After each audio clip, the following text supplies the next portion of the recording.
Alright everybody, welcome back! Today we're back in the saddle with the MiG-29 Fulcrum. This is the favorite plane for me they have out of this patch. I'm really excited that they keep on improving it. Now, I've already covered this plane earlier on my channel back when it first came out, and to be honest, it was kind of underwhelming on launch, but it's had quite a few changes since then, and there's going to be more to come. So, I'm probably going to have to make another video on this thing in, I don't know, another 2 or 3 weeks. Or however long it takes them to change it. But in the meantime, of course, we can take a look at what they've already gone ahead and changed. So one of the major things they did was they went ahead and massively improved the radar. You can see the gimbal is really honestly quite impressive. How I was holding it lock on that F5C right there. Didn't have any issues with him all the way down to the side, even when he was trying to notch. And just that radar buff really helped it.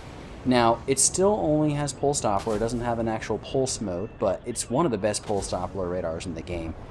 I would say it's probably the second hardest pulse radar to notch. The F-16s, or I should say pulse Doppler radar to notch. The F-16's pulse Doppler is a little bit harder to notch than I would say the F-14s or the MiG-29s, but it also doesn't have the ability to switch radar modes, which the MiG-29 also does, which gives it a little bit of an edge. Now, what the MiG-29 does really well right now is, of course, these weird all-aspect shots, of course, these weird shots of the R-27s using that HMD radar, which I'm showing off right now. You're able to point your mouse wherever you want the missiles, in the case of the R-60Ms, or the radar to go. Of course, the gun is also excellent. This right here is a little bit of an exception. I'm not really 100% sure why he was eating so many shots. But 9 times out of 10, this gun is going to one-shot pretty much whatever it hits. And of course, the MiG-29 still has the excellent performance that we saw whenever it first came out. Very fast climb, very fast acceleration. I think it's the fastest plane in the game on the deck. I'm 95% sure. It definitely has the highest rip speed. It can go over 1,500 kilometers an hour on the deck, which is just absolutely ludicrous.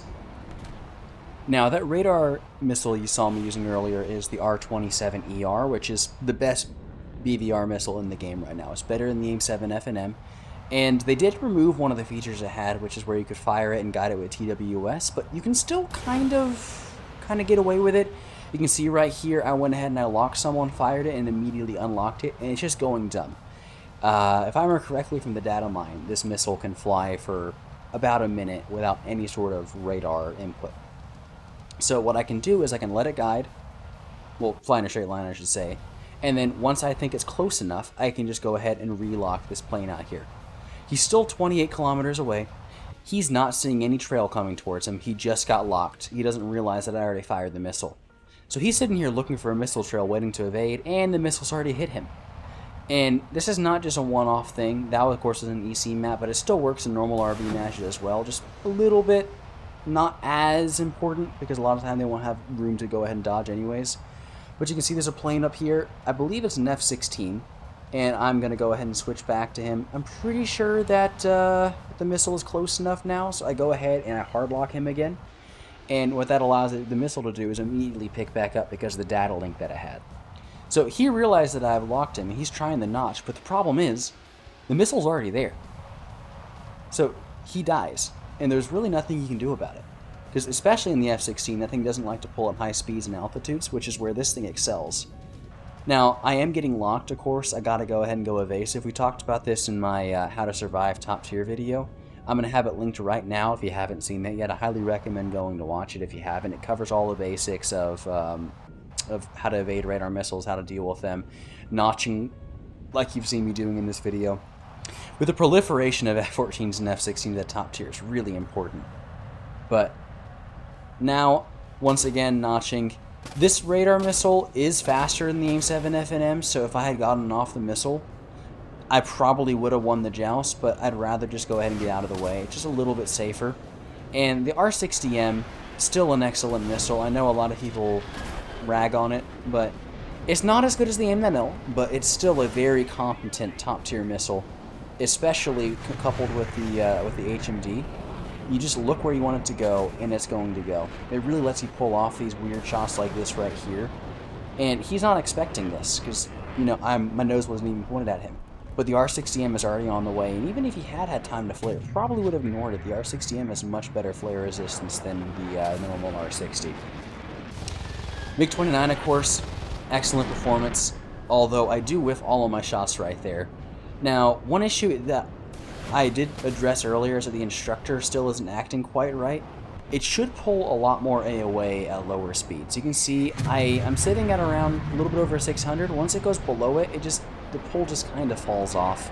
It's just sitting here at 6 Gs. It's not really pulling anymore. It should be bleeding a lot of speed, but it kind of just honestly just kind of rate fights right now, which this plane should not be doing.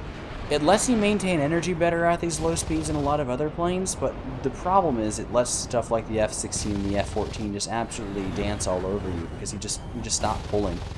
Now, the developers have said that they're aware it's an issue and they plan to work on it, but for the time being, you just got to keep that in mind. Higher speeds, though, the MiG-29 is excellent. Like above 8 to 900, of course, it's going to pull incredibly hard compared to pretty much everything else. It definitely compared to the F-16, it'll actually pull 13 Gs at speed, or 14 Gs, and F-16, the ADF only caps at a nice solid 10 Gs, which is just, it's really frustrating. I hope they fix that. But once again, showing off this nice radar right here, absolutely slam this F-14, and yeah, just the coupling of the radar with the R-27ER, which is the best radar missile in the game, with the HMD, it makes it a really, really capable dogfight platform. And considering how rare BVR maps are, it's probably the best plane in the game. It's definitely top 3. For me personally, I would say it's probably the best plane, just because the combination of performance with the incredible radar missiles and the HMD radar like this right here, all I have to do is look. And for those of y'all who play Sim, this does also work with VR. I'm not really that confident in explaining it, but basically get a little box just like this right here, but works the same way. Now, the missile can still be chaff from your aspect like that guy did right there, but in general, if it's front or side aspect, it's going to hit 9 out of 10 times, and coupled with the performance, it's just really solid. And honestly, even if they don't go ahead and give this thing R73s, I'm still very satisfied with it. It's been my favorite plane to play at top tier for quite some time, even before all these changes, just because I like the plane. But now, after these buffs, it's very competent, and I'd highly recommend giving it another try. Only problem is still the teams. You're going to get a lot of teams that are filled with MiG-23 MLs and other 11 no's and 11 3s, fighting full teams of F-14s and F-4EJ Kais, which are also very dangerous. But overall, the plane is still excellent, and you're not going to have that big of an issue dealing with them one-on-one at least. It does a pretty decent job. I'm hoping that with the introduction of this new 12.0 battle rating that's been proposed in the battle rating changes, that we're going to stop seeing so many of these premiums and more of the actual top-tier vehicles. So you won't have to worry so much about your entire team being MiG-23 MLs, which team kill you. But really don't know for sure. In the meantime, of course, I'm going to keep enjoying this plane. It's pretty much the only one I'm willing to play right now at top tier. Enjoy slapping people with R60Ms, and it's just really enjoyable, so I had to give it another shot. But alright, peace and hope you enjoyed.